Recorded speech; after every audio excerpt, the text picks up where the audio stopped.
Good morning students. आवाज़ पहुँच गई आप लोगों तक मेरी? क्योंकि ये आवाज़ की प्रॉब्लम सिस्टम ही मशीन ही। ठीक है, चलिए। Pair of linear equations in two variables जो हमारे चैप्टर 3 एनसीईआरटी की बुक में यहाँ पर हम लोग चल रहे थे। मैक्सिमम चीज़ें कवर हो गई थी। चैप्टर को कंप्लीट करना है। इंट्रोडक्शन तो बहुत पहले बता दिया गया था। Pair of linear equations two variables linearity बताई गई थी। टू वेरिएबल्स के बारे में कंडीशन बताया गया था। जैसे कि यहाँ पर देखिए, pair of linear equation two variable में जो चेंज होता रहता है और जो चेंज ना हो, जो फिक्स हो, क्या कहते हैं, होते हैं हमारे कांस्टेंट हैं। इन सब चीज़ों के बारे में आप अर्लियर क्लास में देख चुके हैं। एज थिंक सब चीज़ें आप लोग कर लिए होंगे। हमें क्या देखना था?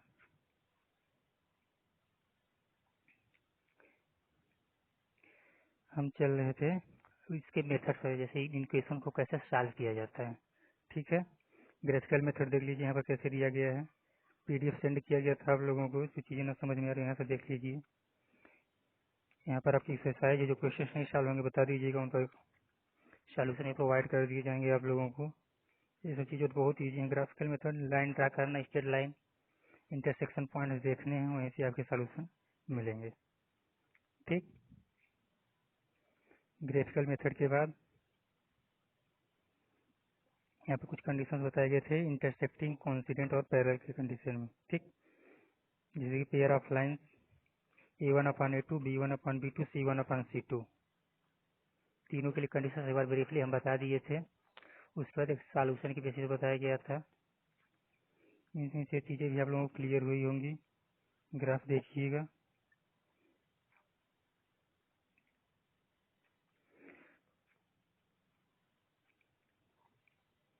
Algebraic method of solving pair of linear equations.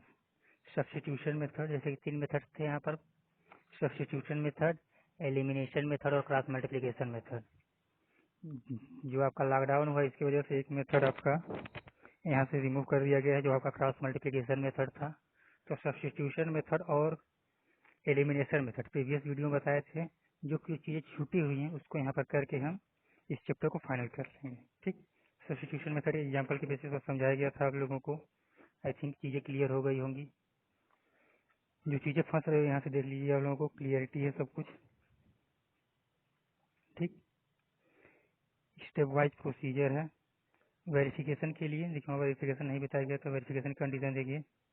Substituting x is equal to 49/29 and y is equal to 19/29, you can verify that both the equations 1 and 2 are satisfied। तो हमने इक्वेशन 1 और इक्वेशन 2 लिए थे, उनके वजह से सब्स्टिट्यूट किए थे। एक की वैल्यू दूसरे इक्वेशन में, एक वैल्यू एक इक्वेशन से निकाल के वहाँ पर किसी एक में वैल्यू रख के हम देखेंगे LHS और RHS।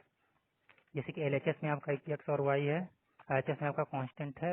ये रख के सॉल्व करेंगे तो RHS के इक्वल आ जाएगा। नहीं आया तो समझ लीजिए कि आपका सॉल्यूशन कहीं मिस्टेक नहीं, आपका रिजल्ट कुछ गलत आया है। चेकिंग करने के लिए है। इसके बाद आते हैं एक्सरसाइज। फिर एक्सरसाइज देख लीजिए आप लोग। जिनके पास बुक ना हो, ऑलमोस्ट आप लोग बुक मैनेज कर लिए होंगे। अब तो रोड चालू है, मार्केट ओपन है। यदि नहीं मैनेज हो कोई बात नहीं, यहाँ पर देख लीजिए क्वेश्चन, स्क्रीनशॉट ले लीजिए। क्लियर हो रहा हो तो, बुक ना हो तो सॉल्व करिए।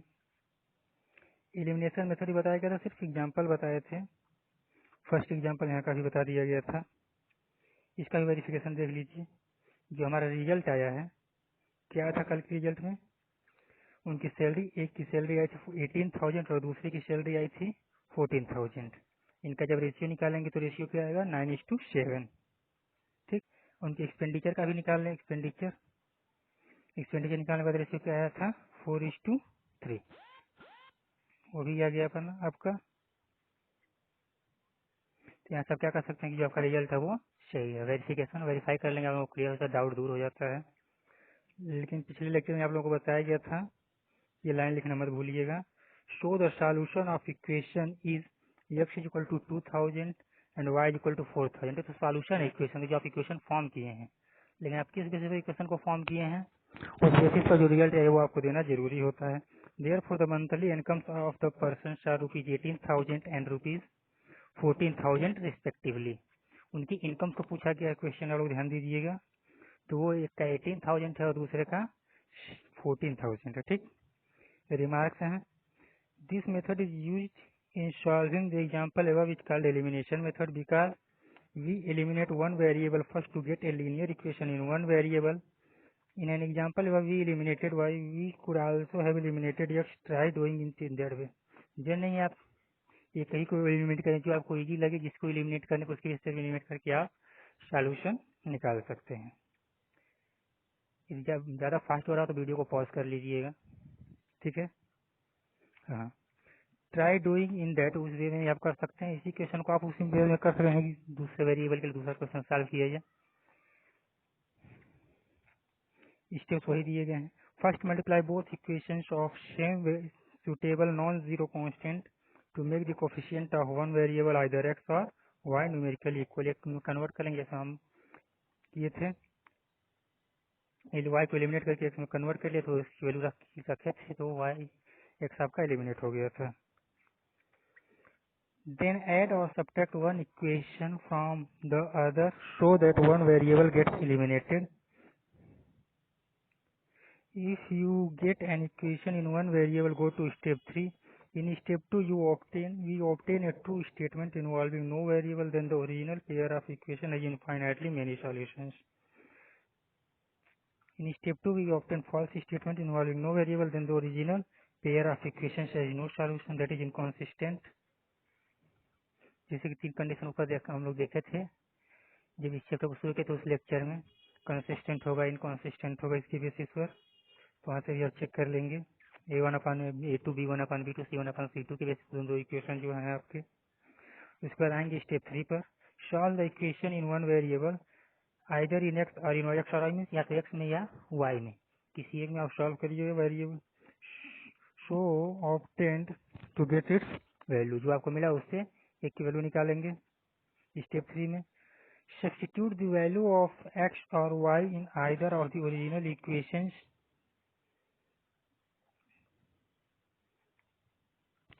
to get the value of the other variable. उसके बाद एक की वैल्यू निकलेगी तो उसको किसी एक इक्वेशन में पुट करके दूसरे की वैल्यू भी आप कैलकुलेट कर लेंगे।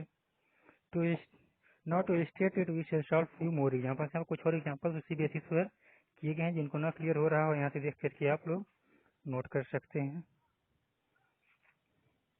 देखिए यदि करना है तो स्क्रीनशॉट ले लीजिए इसका, क्योंकि सारा टाइम के क्वेश्चन एक्सप्लेन करते हुए चलना मुश्किल है।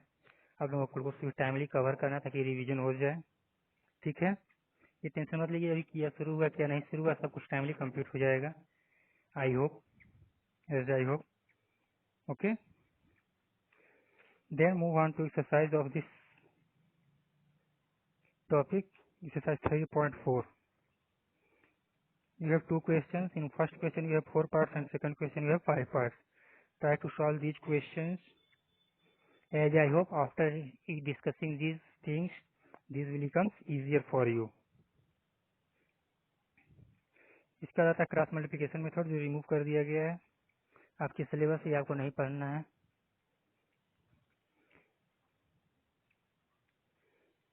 एक्सरसाइज सॉल्व करिएगा, जो क्वेश्चन होगा बताइएगा, उसे सॉल्यूशन प्रोवाइड कर दिया जाएगा।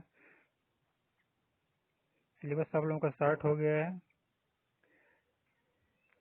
उसका कोई खास बेनिफिट नहीं है क्योंकि अब तक ऑलमोस्ट 30% कवर कर लिया जाता था। 30-40% 50% अप्रॉक्स, 30% स्टार्ट हो गया मीन्स, और 20% अप्रॉक्स कवर हो गया मीन्स, उसी लाइन पर हैं हम लोग। स्पीड वही है, अब यहाँ से हमें कंटिन्यूस चलना पड़ेगा। आई होप आप लोग कंटिन्यू रहेंगे और हम भी आप लोगों के साथ कंटिन्यू रहेंगे, ठीक है। क्रॉस मल्टीप्लिकेशन मेथड ये देखना चाहते हैं आप लोग तो देख लीजिएगा ब्रीफली एक बार, आप लोगों को शो कर दे रहे हैं क्या क्या चीजें हैं। यहाँ से आप स्क्रीनशॉट लेना चाह रहे हो तो ले सकते हैं। यदि एक्सप्लेनेशन की आवश्यकता है तो हमें बताइएगा, इसको भी एक्सप्लेन कर दिया जाएगा किसी लेक्चर में। यहाँ पर भी वेरिफिकेशन दिया गया है,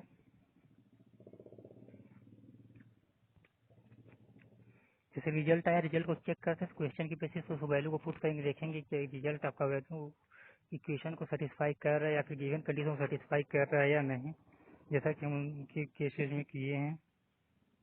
इनके भी स्टेप वाइज केसेस मिलते रहते हैं, किस केस में क्या होगा।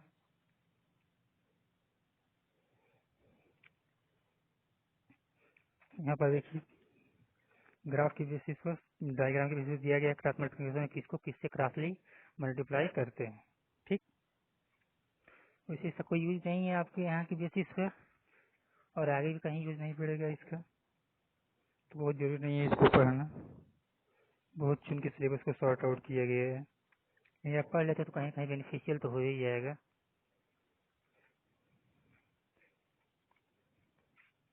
एक्सरसाइज 3.5 पर आइएगा, यदि करना चाहते हैं तो इसका भी स्क्रीनशॉट ले लीजिएगा आप लोग, पेज नंबर 62 एंड 63 आपकी बुक का। देखिए सारे क्वेश्चन ऐसे इसके साथ लिए सारे क्वेश्चन आपके आ जाएं। Equation reducible to pair of linear equations in two variables. Equation को कैसे रिड्यूस करते हैं, ठीक, इसके बाद उन मेथड से हम सॉल्व करेंगे।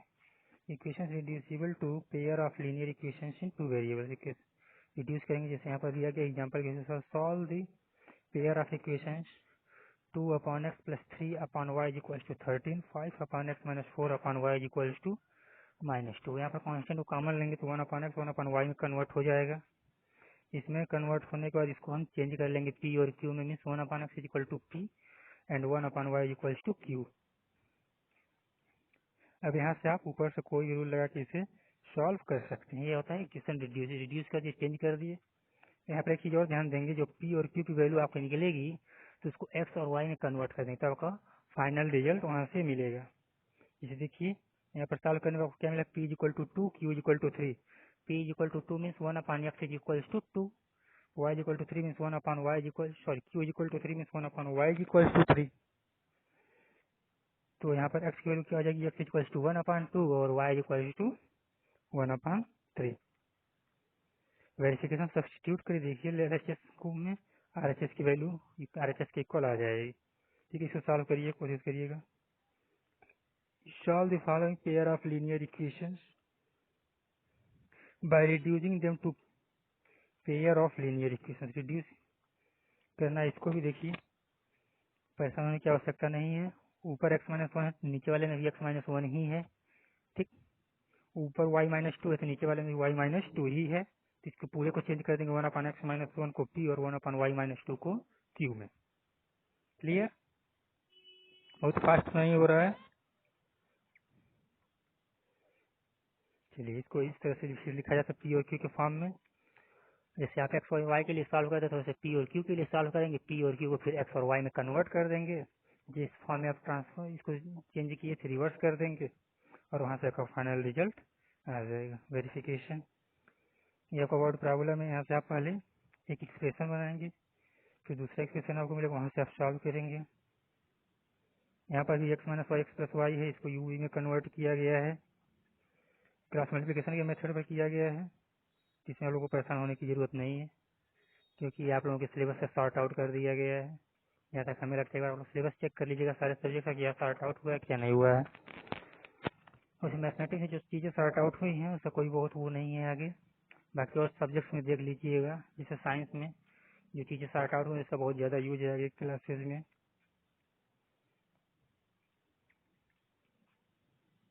यहाँ पर एक्सरसाइज देगा, उसी की बेसिस को कन्वर्ट करके करने के लिए इसको भी सॉल्व करने की कोशिश करिएगा। ठीक, यहाँ से हम क्या कह सकते हैं कि हमारा ये चैप्टर कंप्लीट हुआ। यहाँ पर 2 क्वेश्चन हैं, पहले में 8 पार्ट्स हैं, दूसरे में 3 पार्ट्स हैं। देखिए जो क्रॉस मल्टीप्लिकेशन वाले क्वेश्चन हैं उनको छोड़ दीजिएगा, बाकी सेट करने की कोशिश करिए। यदि आप सेट कर लें तो किसी प्रकार का रहेगा, कर लिया जाएगा। आई होप चीजें आप लोगों को क्लियर हो रही होंगी। एक बार चैप्टर की समरी देख लीजिएगा थोड़ी आप लोग, क्या है क्या नहीं है इस चैप्टर में। इसके बाद हम लोगों की मुलाकात जल्द ही होगी। और इसके बाद कौन सा चैप्टर शुरू किया जाए, क्वाड्रेटिक इक्वेशन है, और 4th chapter 5th chapter arithmetic progression है। As I think arithmetic progression chapter 5 को पहले शुरू कर दिया जाए, क्योंकि अपन कुछ नए कॉन्सेप्ट आपको मिलेंगे। यदि आप थोड़ा पहले पढ़ेंगे तो रिवीजन में पर्याप्त टाइम मिलेगा नई चीजों को। क्वाड्रेटिक इक्वेशन आप बाद में पढ़ के कुछ इजीली कर सकते हैं, उसमें सिर्फ कैलकुलेशन है। इसमें कुछ फार्मूले जी आपको पढ़ने हैं अच्छे से, कुछ टर्मिनोलॉजीज हैं जो आपको नोट करनी है। ठीक है, तो अगली क्लास के लिए आप लोग पेन और पेपर के साथ रेडी रहिएगा। कुछ चीज़ें डिक्टेट की जाएंगी, कुछ आपके बुक से बताया जाएगा इसी तरह से। एज आई थिंक कि इस हफ्ते में 1 से 2 चैप्टर और कवर करने की कोशिश करेंगे। ठीक, bye, all the best, hope you will be safe at your home.